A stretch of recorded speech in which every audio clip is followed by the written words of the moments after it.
Hey everyone, welcome to my channel. My name is Samantha, and this is a vlog of my late autism and ADHD diagnosis and unmasking journey. As you can see, or hear, if you're one of my blind viewers, I'm sitting in a parking lot to do this video today because my kids are in a teen book club. That's a Barnes & Noble behind me. And that's where they meet. And this is just when I had time to do a video. It has been such a crazy, insane, couple of weeks for me. And my teens are also both autistic ADHD. I got my diagnosis about a month after they did. As I was researching and learning about autism, because I was suspecting that they might not be autistic, that's when I realized, oh, I might be autistic too. And then that's when I also went in and got evaluated. So a lot of times, teens who are autistic and children, actually, any kids, that's why a lot of times kids who get diagnosed early, it's because they miss my car just automatically turned off. Kids will miss developmental milestones. My kids really didn't miss developmental milestones when they were younger. They hit a lot of them, but they were high masking, just like I was.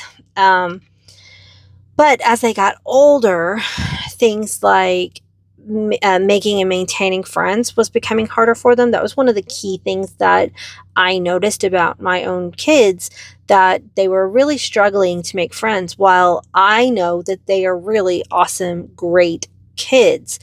And because at that time, one of the little things that I knew about autism was social difficulties, that's what got me started diving deeper into it. And then when I learned about all of the high masking and all of the other traits of what I like to call internal presenting autism, then I was like, oh yes, both my kids are definitely autistic. And then like I said, I noticed that I had a lot of the traits too. And a lot of people will call it female, or assigned female at birth autism versus male autism. And that's what I thought too, like when I first, on my earlier videos, I would talk about it in that way, because again, I was learning, and that's what other people were talking. But then I realized that there are high masking men who don't get diagnosed till late, and people of color oftentimes don't get diagnosed until later in life. And it's because these groups of people tend to have more of the internal presenting autism, high masking. And a lot of times the people of color end up being high masking autism because, again, it's a survival mechanism from our brain to mask the autistic traits to blend into society for safety. And unfortunately, as we know, a lot of people of color are just not inherently safe in our culture to begin with. And so add autism onto top of it, of course, their brain is going to go into a high masking mode. And again, this isn't everyone. There are definitely people of color who are all different levels of autistic too. But I think that the people who end up becoming more high masking tend to be the people who, are late diagnosed because of hiding their traits more often.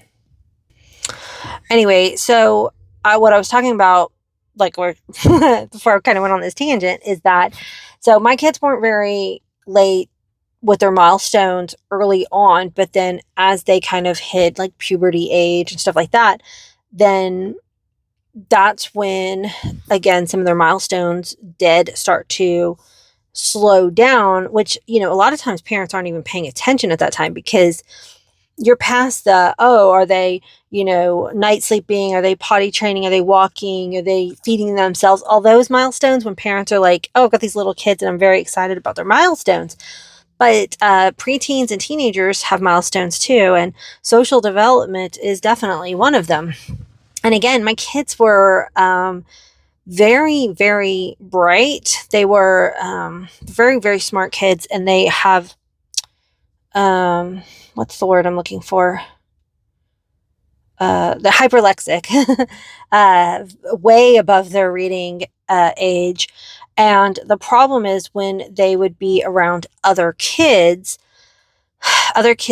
didn't really relate to them very well because emotionally, my kids just were much more mature, and they were rule followers. They didn't want to do a lot of the, I don't know how to say it right.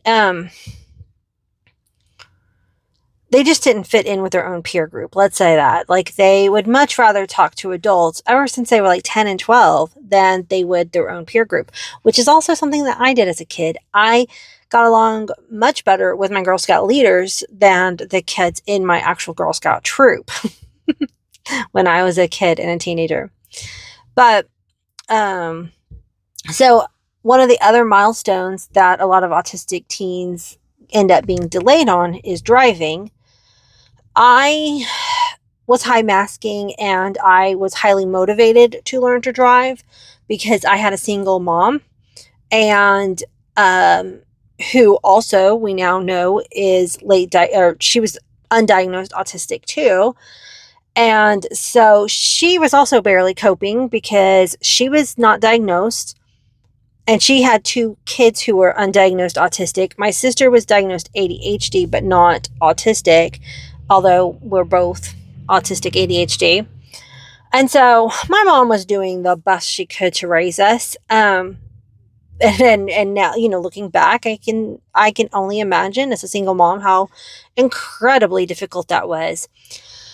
But let's just say if I wanted to go someplace, my mom was usually pretty much out of spoons by the time, in the evening, if I wanted to go anywhere. And of course, we didn't have the language of out of spoons. And if you don't know what that means yet, you can Google spoon theory for people who are chronically ill or disabled, and you can get a brief summary of that. But it's basically a way to say energy points. It's a little bit different than that, but basically how many energy points you have left for any given task. And so I was highly motivated to want to drive because I am an extroverted autistic person, and I did want to get out and go do things a lot as a kid. So I learned to drive right at the state level when I was allowed to. I got my permit at age 15.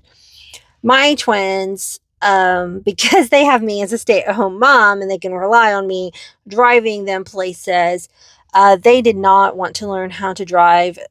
They weren't as motivated to drive as I was. And so they were struggling with school and stuff too. And because, again, they're very, very smart, but they are not very good at test taking. So we homeschooled up until 8th grade, and then they started doing an online public school at 9th grade. And I've talked about it in previous videos, but a lot of that had to do with the fact that I hit burnout right at the same time. They were hitting burnout. We were all getting diagnosed at the same time. And I just couldn't continue homeschooling at that point. I needed some assistance. So the online school, they get to do school from home, but we had to kind of transition a little bit. And we didn't really do test taking at a homeschool because that's just pretty common. A lot of homeschoolers don't test take because I know what my kids are learning. It's a classroom of 2, and I would ask them verbal questions and they would give me the answers. I knew that they were taking in the information. There was no need to take a test. Test taking is only developed because teachers cannot know if all their kids in a classroom are getting all the information. There's just too many kids, right? Tests are stupid, but that's a whole nother soapbox.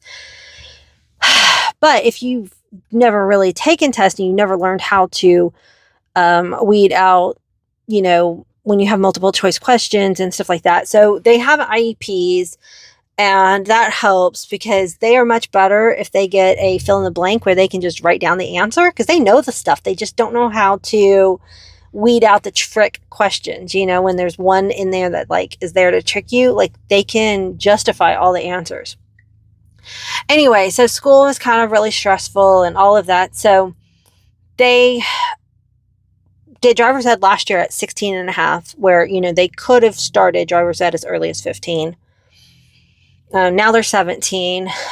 They started driver's ed. They have to get 40 hours of drive time practice before they can get their license, which we have kind of gotten to that. And they still have to take their actual final driver's test, which again, is very difficult. And because it's a private enterprise, there's no IEP. They have to be able to pass the test. Which they will be capable of. It's just going to be very hard, and luckily they can retake it if they need to. But it is very common for autistic people to either be delayed, like they wait until they're older to learn to drive. A lot of times, many autistic people don't learn to drive until they're in their 20s or 30s.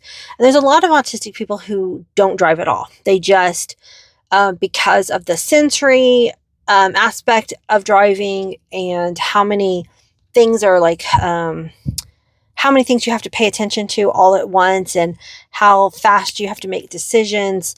For some people, driving is just not accessible, and that's okay. It is very hard to not drive if you live in America because our public transportation really sucks. The other frustrating thing about that is that it's also not very accessible to live in cities that have good transportation systems if you're disabled, because the cost of living in cities that have good transportation systems is usually more expensive, and statistically disabled people, autistic people, are either unemployed or underemployed, like working below the salary that they should be able to earn, but because of their disability, they kind of get limited. So my kids would be very good in a place that has a better public transportation system, but I don't think they'll ever be able to. Well, I don't know. We'll see what the future holds, but it's more expensive to live in those kinds of places. The other thing is living in cities isn't ideal for some autistic people like myself, because cities are much more loud. If you're living in an apartment complex, you're sharing walls with people, or a condo or something. You have busier streets. It's just much more noise, and I need quiet. I'm a suburban girl. So, yeah, that's one thing that I've learned about myself. I always thought I'd want to live in a big city, but the noises would drive me like crazy. And I don't really want to be out in the country because I also don't love driving. So I want to be pretty close to amenities that I use. I want to be fairly able to drive to get my groceries, and go to the doctor or whatever I need to do within like a 15-minute time period. And so I would not do well out in the country where you have to drive 30 or 45 minutes just to get to the grocery store. So anyway,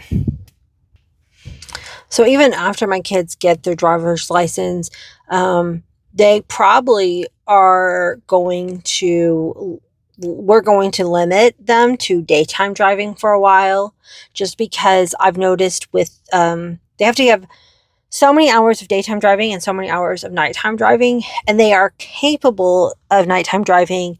It just causes them a lot more sensory and anxiety to drive at night. So we probably won't let them drive at night for a while, which is, they're probably very happy with that anyway. So again, like a delayed timeline, like things can just kind of take a little bit longer, and that's okay. Like my husband and I are planning that, like, we have no plans for them to move out of our house at 18. And neurotypical kids right now, just because the cost of living, oftentimes are staying home longer. And we kind of have it in the back of our minds that our kids are probably going to live with us well into their 20s. Maybe they will move out, especially because we do have twins. We could see potentially that they move out together and live in an apartment together. But as parents, we're not planning on rushing it. We understand that they're going to be on a delayed timeline with, they're going to graduate high school on time. Some autistic kids, take an extra year to graduate from high school. We're on plans to graduate on early. And right now they do have plans to go to a community college. I went to university. Again, I was so high masking. I pushed through. It probably would have been a lot better for me to have gone to a smaller college. I went to a giant university and I completely got lost at that university. Not like physically lost, where I mean like I lost myself. Like in high school, there was still some kind of like spark to me. There was this happiness, this joy. But when I got to college, I was so much in overwhelm. It was basically partly my first burnout experience, but I didn't have the words for it. I was in survival mode. I basically went to classes and back to my dorm, classes and dorm. I didn't really get a chance to do any extracurricular activities. I did meet a couple of friends, but not very many. And it was 4.5 years. It did take me longer to graduate than the typical 4. But it was 4.5 years of just survival. I am lucky that I met my husband during my college years. We met sophomore year. I was a sophomore, he was a senior. And when he graduated, he moved about 3-ish hours away. So we had a long distance relationship until I graduated. But that's okay. It let me not focus on boys too much and focus on my schoolwork. And then we would get together every few weekends while we were dating. A trip down memory lane, which is unusual for me because, as some of y'all know, I also have a memory disorder called SDAM, severely deficient autobiographical memory. And so whenever I kind of like tell you about some kind of like memory from my past, it's always just like the headlines, the facts of what happened, because I know these things about college, about how I basically went to class and back to my dorm, and that I didn't really do many clubs or anything. I tried to do campus Girl Scouts because they did have a college Girl Scout level, and I went to one meeting and I felt so out of place there, which I had been a Girl Scout all the way from first grade to senior year of high school. And I walked into that campus Girl Scouts and there was a room full of mean girls. It was not a pleasant experience at all. I never went back. And again, I don't remember the experience explicitly. I just remember saying that about it. So I can't tell you what they did or what they said that was mean because I don't remember any of that part. And then I did join the theater department, behind the set, like scene production stuff. And it took me, I wanted to do that freshman year. It took all the way till I think my senior year before I finally got up the nerve to join that. And I wish I'd done that earlier because that actually was a blast. But it took me like almost, 3+ years to actually sign up, even though I'd wanted to do it. And that's also, again, that delayed timeline. Like sometimes when we as autistics see something that we want, sometimes it takes us like so much processing time to go after it or go for it or apply for it. Like I'm in an adult book club that I've mentioned on the channel several times. I was on their email list for a full year before I came to an actual meeting. I'm so glad they didn't boot me out. I've told the leader of the book club, the organizer, that I was like, thank you for continuously just send out the meeting reminders and not kicking me. Like I wasn't really part of the club, but I wasn't like, I never went to any of the meetings. Once I finally started going, it was fine, but it took me a full year from when I signed up for their emails for meeting information till I finally went to the first meeting, because it took me that long to process and gear up to go to it. So, anyway, this kind of was just a rambly, like, off the cuff, like, different thoughts that I've had going through my head. Like I said, the last couple of weeks have been so incredibly busy, besides all the, like, insanity of what's going on with my American government, which, again, I told you I'm not going to go into too much depth about in my videos, except for how it's affecting me mentally, which it has. It's caused me a lot of anxiety and stress. But I'm not going to go into that today about it. But between me and my kids, I have had just so many medical appointments. And it's just, like, so frustrating. But a lot of times autistic bodies have comorbidities, and we are kind of trying to pursue a POTS diagnosis for my son, which is taking a very long time. We do not live in a part of the country that has very many POTS doctors. And he has, like, a soft diagnosis, but not an official one. And I kind of want the official diagnosis, because one of the remedies or ways to help treat POTS is very high salt intake. But if you don't have POTS, that much salt can be bad. And we're pretty sure it's POTS, but we're not sure. So we're trying to get that for sure. So that's one thing, and that has been a hot mess. It's not gone well. Because we've had so many doctors saying, well, it might be, but it might not be. I can't be the one to diagnose you. You need to go see that. And we keep getting forwarded from doctor to doctor to doctor. So, yeah, between that, and then I've got some different appointments, and I've been trying to get my ADHD meds sorted, and that's been an ongoing experience. I'm currently on Vyvanse 40 milligrams. Originally, like, I wasn't going to tell y'all, like, what medicines, because it's kind of pointless, because every single medicine is going to be different for every single person. So my experience with a particular medicine may not be yours. So you can't really listen to what other people's experience of ADHD medicines are. But I was taking the Vyvanse, and we got up to 40, and the doctor asked me, like, do you think it's working? Do you think it's helping? And I'm like, I don't really know, because I had to gradually go up. We started at 10 milligrams and we worked way up. And because it was so gradual, I'm like, I don't really, like, I feel like maybe it's helping, but I can't really tell for sure. And so we were talking about it, and so we decided for me to go cold turkey for a week or week and a half. And I'm journaling every single day, different traits, like my executive functioning, my anxiety, different things. And then I'm going to start it up again, and for a week, and journal again. And then we're going to talk and see if I can notice a difference and decide if we want to stick with Vyvanse or if we want to switch to a different medicine. Because I don't feel like it's helping that much, but I do feel like it might be helping some. But I didn't journal, so I don't really have a good... And then, with my memory disorder and all of that, I should have been journaling. I knew I should have, but my executive functioning, I kept meaning to write down notes on how I was feeling, and I never did. And then trying to look back, I'm like, I don't remember.